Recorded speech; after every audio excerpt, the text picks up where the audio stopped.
Hello and welcome back to the channel. So for this video I'm going to talk about joining the DSMRA, the Dual Sport Motorcycle Riders Association Sydney branch, for a trip all the way around to Jindabyne from Berrima and all around the surrounding areas. It was a great trip, and we all met at Berrima straight at the beginning at the Smoking Oz Cafe, which was, if anyone hasn't been there, is an excellent place to go and get stop by, really biker friendly, even have their own shop full of merchandise for bikers. So we all met there, had a great breakfast, and then we're ready to roll, get back on the road. For this trip I was on my 1250 GSA. So the plan was to use dirt and tarmac to get to Jindabyne, about 400 kilometers away, the route we were going. Once everyone was ready, we met up just outside Berrima again, a couple of quick stops, and we were off. The weather was pretty cold actually. I'm glad I wore my warmer jacket for the day, certainly needed it, and those thermal liners. We had a number of quick stops, sometimes at petrol stations, and there was a lot of tarmac initially, but eventually we got to our first water crossing without mishap, which was good, as I was to find out later. The next day would pose a little bit different for some riders. As one of the newbies joining their group on this day, I was really happy that the way it was organised. Rob, Tim, Decimal and others that are really experienced, and loads of the other riders we met that had been on rides with them before, gave us loads of insight into setting up your bike, equipment to carry, you name it. And as I was to find out on day 2, my gear selector snapped off. I was really happy that they carried some spares with them. By the end of day 1, we'd had a great time and ridden over 400 kilometers, so we were ready for a rest. As we headed into Jindabyne with the blue skies and the scenery, it was breathtaking. Really beautiful part of the world. But I was really looking forward to getting into the hotel and having a break, and definitely getting some good food and perhaps a beer or two. So the plan for day 2 was a nice circuit around the Snowy River and the mountain areas. And after a quick breakfast in Jindabyne the next morning, we were heading out. I had the opportunity to try out a KTM 890 that Tim had, and he wanted to try my GSA, so he decided to swap in an off-road section. So once I briefed him on how the bike worked, I jumped on his and headed to join the rest of the group. The big problem to this was I left him without my key. So I was very happy, drove off on his bike, joined the rest of the group, thought nothing of it, and was waiting for Tim to follow. And for some reason he didn't. What was happening back at the bike was he'd realised that he couldn't start it after following my instructions, and then was asking various people for advice on how you start a GSA. The issue was it was completely keyless, and the key was in my jacket pocket about 1 kilometre away. So no matter how hard he tried, he just couldn't get the bike going, obviously, without the key. Once we'd resolved the key issue, Tim got on his way with the rest of us following. But unfortunately it wasn't long until we had a bit of a mishap. All of a sudden Tim stopped and none of us could understand why. It turned out he couldn't select gear because there was no gear selector. G'day folks, this is Decimal from DSMRA. We're out here with our great folks, the guys and girls of DSMRA, enjoying the wide open countryside. Where else could you imagine yourself to be? Now, DSMRA doesn't stand for dumb, stupid motorcyclists that'll ride in anything, although contrary to that, it looks like it's going to bloody rain. But we're out here doing it, except for this nice piece of machinery, so we're going to have to improvise for a gear shift and use a bolt. But other than that, we're enjoying it and we're having a great time.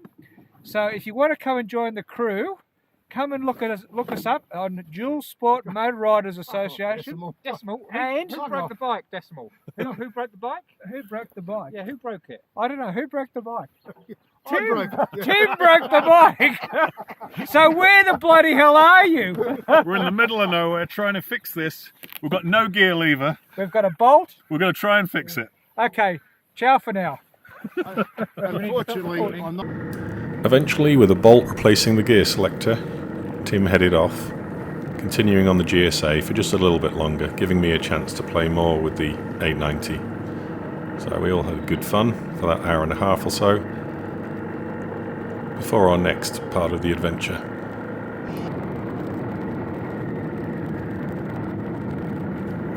The rest of the group were waiting for us and keen to see when we stopped what we'd been up to with our repair. What happened? Oh, look, I haven't left here. Oh, the toe fin's gone. Bolting.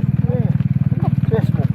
Hey Rob, do you approve of my fix? That's MacGyver, mate. That's MacGyver if I ever saw it. You like it? Yeah. Hey, works? That's definitely MacGyver. I had a better bolt, but they didn't like it, so I had to go for the shorter one. One of our next obstacles actually looked like a simple, very shallow creek crossing.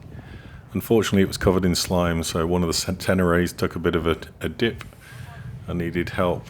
It was actually quite hard getting a bike out of that situation because it's so slimy for everyone to even walk on. And so the other bikes followed very carefully across.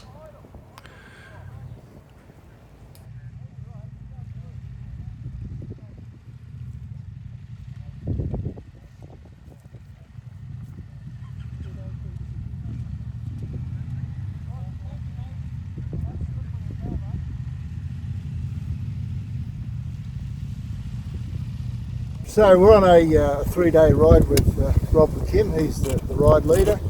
On day 2, yesterday took us from Sydney to Jindabyne via here and there, and today we've just done a bit of a loop through out of Minabe, Cooma, and now we're coming into the back of Dalgety. We've had a bit of an issue here with the creek. One of the guys zippoed, and we've had a bit of fun today. Yeah. How you going, Decimal? I tell you, it's been a bloody awesome ride, Tim. I can say, without a doubt, this is really what adventure riding truly is. It's the epitome of riding. We've had cows to negotiate around. We've had kangaroos, as Rob's experience, been rounded up by kangaroos. We've had wombats, all sorts of, been dive bombed by crows and everything. But it's been an absolute cracker of a ride. And if you really wanted to come and do adventure riding, come with us. It's fantastic. Yeah. Anyway, how you going, Rob? Yeah, good man. As the leader, it's a bit of a privilege to lead these guys. There's about 17 of us or so on this ride today, which is great. Probably the biggest group we've had for a while. I think everyone's having a great time. It's a real sort of mateship thing as well. You've got a few newbies here. They've all fitted in really nicely. Absolutely. It's been great. Yep. Had a bit of a swap of bikes this morning. It's been Enjoyable. fun. And it stopped raining, even better. Yeah. And now we're on the way to the brewery. Off to the pub. Yeah. Good on you guys. Thanks. Cheers. Cut.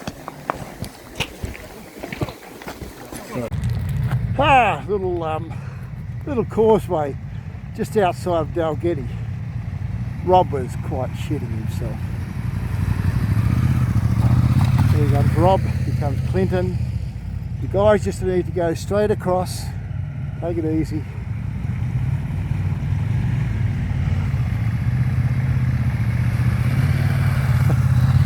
Clinton, here comes my bike with newbie Simon on it.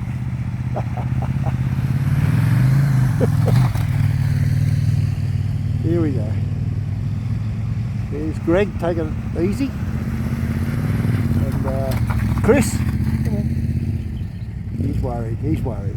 Come on, mate. Come on. I went across this last year and it was about a foot deeper than this. It was quite interesting. Here comes Decimal, he's worried. As normal, Decimal's always worried. Look at his feet down. Yeah. Look at the face, look at the face. Here you go. Whoa, see, he's a bit sideways there. Whoops. Man down, one of them. Come on, pick it up. He's a newbie, he'll be fine. That's what happens.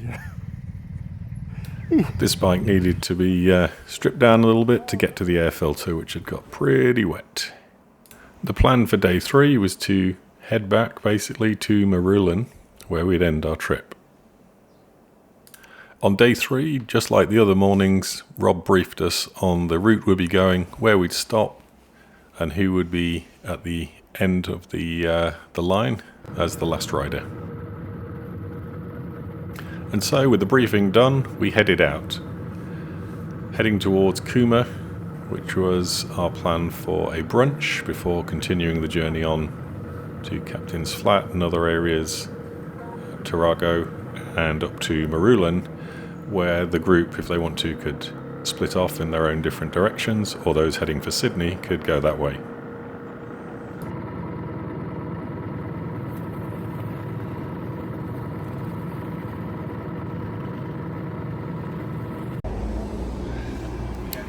Kuma was welcome for a nice late breakfast, and after we'd waited quite a long time, as it seemed everyone was out on that Sunday morning eating breakfast, we finally got fed, loaded up our bikes, got our warm gear again because it was a little bit cool at that stage, and got ready to head out. The next part of this day 3 went pretty uneventful.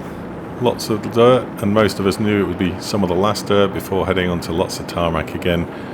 So we had some fun playing around, passing each other, and just enjoying what it's like to be out here riding great motorbikes in the middle of nowhere.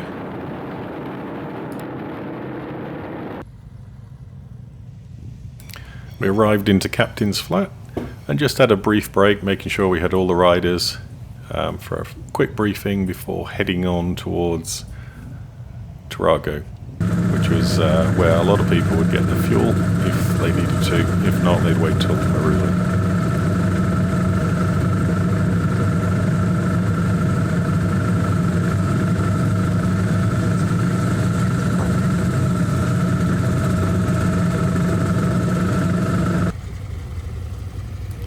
Once we'd arrived at Tarago, I started saying my goodbyes to the group, as this was my time to leave. They were heading for Marulan as their last stop, and lots of them on to Sydney, whereas I was going to cut through and head a different way home. They had a tiny bit of gravel to do, but everyone said goodbye, and I will certainly miss them until the next time when I get a chance to ride with them. But absolutely brilliant group, learnt lots, great experience through all the different bikes, and most importantly, really safe. Great, thank you for watching.